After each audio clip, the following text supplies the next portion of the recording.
สบายดีปีใหม่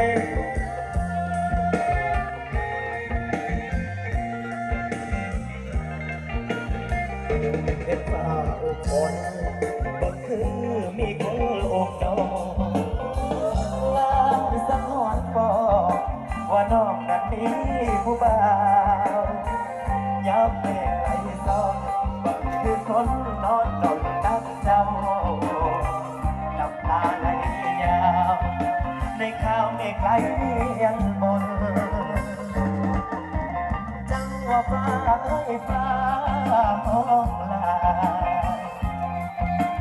อ้อยอย่าดอกเป็นจันทร์คือฟ้าสังฝน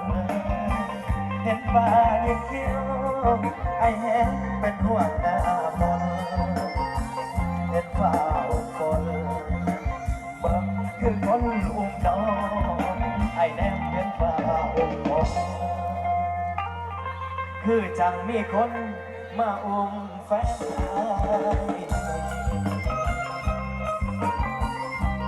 ปีใหม่นี้ขอให้อยู่ดีมีแรงขอให้ความสุข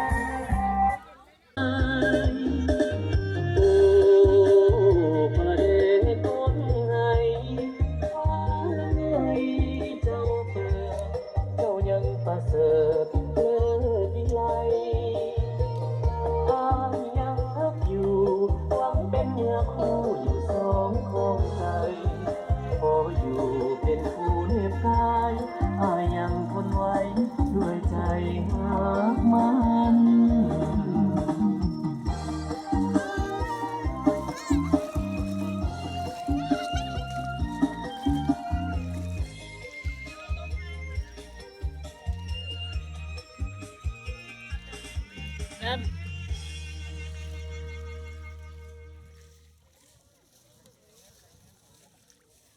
ถ่ายแล้ว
กงบังยังมาหน่อยเดียวนึง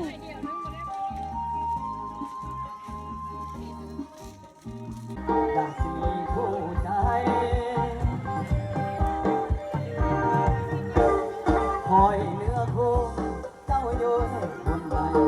บนบ่ลายไม้ยิงใดก็บ่ได้ตามบ้านขึ้นเหนือลบเมื่อหอดไทยหาแฟนบ่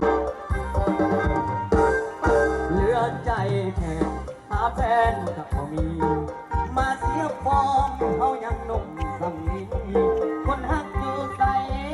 เหงาใจเต็มที่เอามาปีอยากมีผู้ใจคอยเนื้อคู่เจ้าอยู่บนใดแต่คดีแห่งแข่งใจสามสามี40 ปีน้องยังจบหากได้พบน้องตอนสาวขึ้นไปเจ้าคงตาม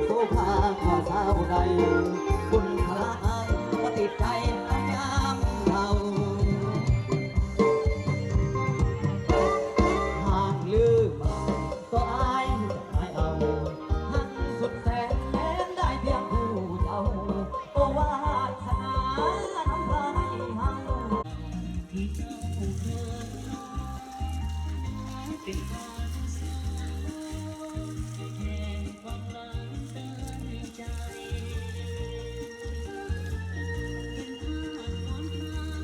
นางมนต์ยังจำได้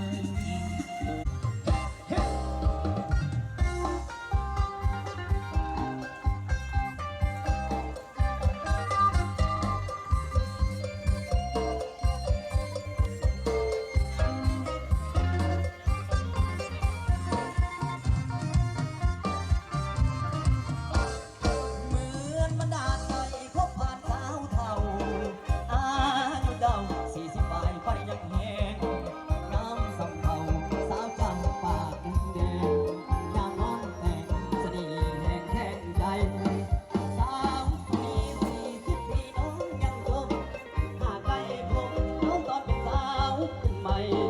เล่าคงจะงามโซภากว่าสาวใด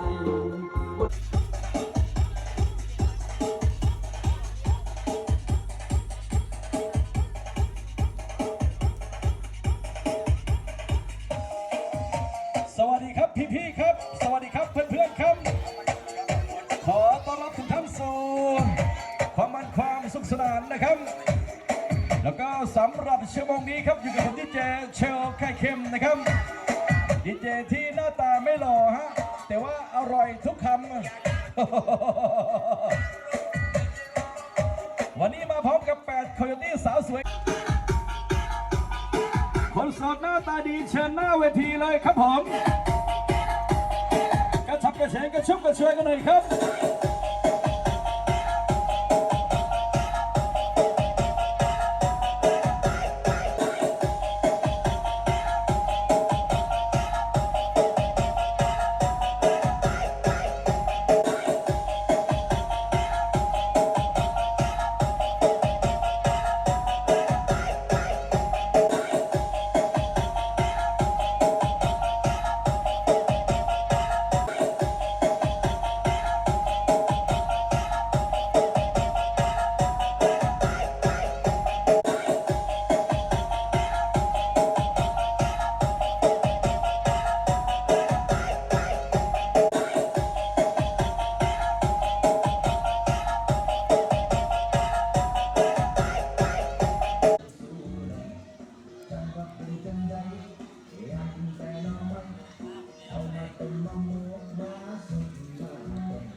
มีแก้วให้บ่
ซิกระไส้อะไรนี่นะนี่แหละน้ำค่อยเอง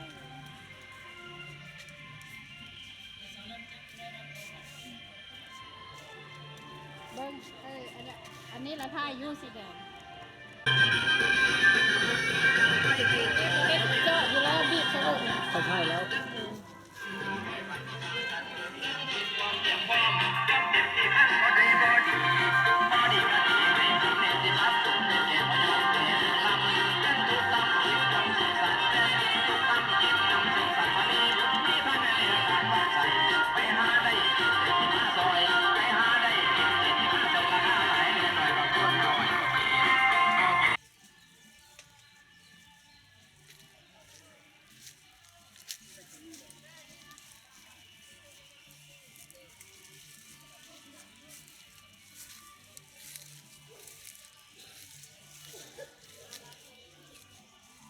จื้อบอก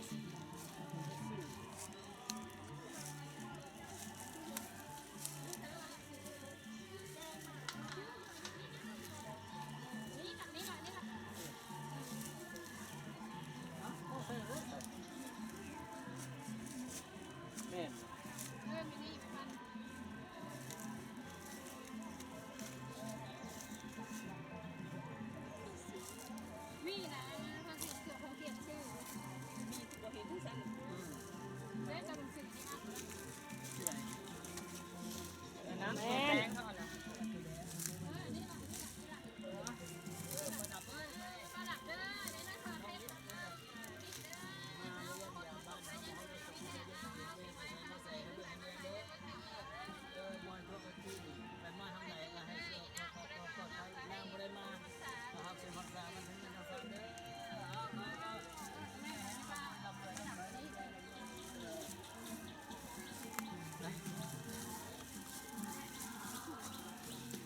เขาเจออยู่ขนาดน้อยนี้ตอนนั้น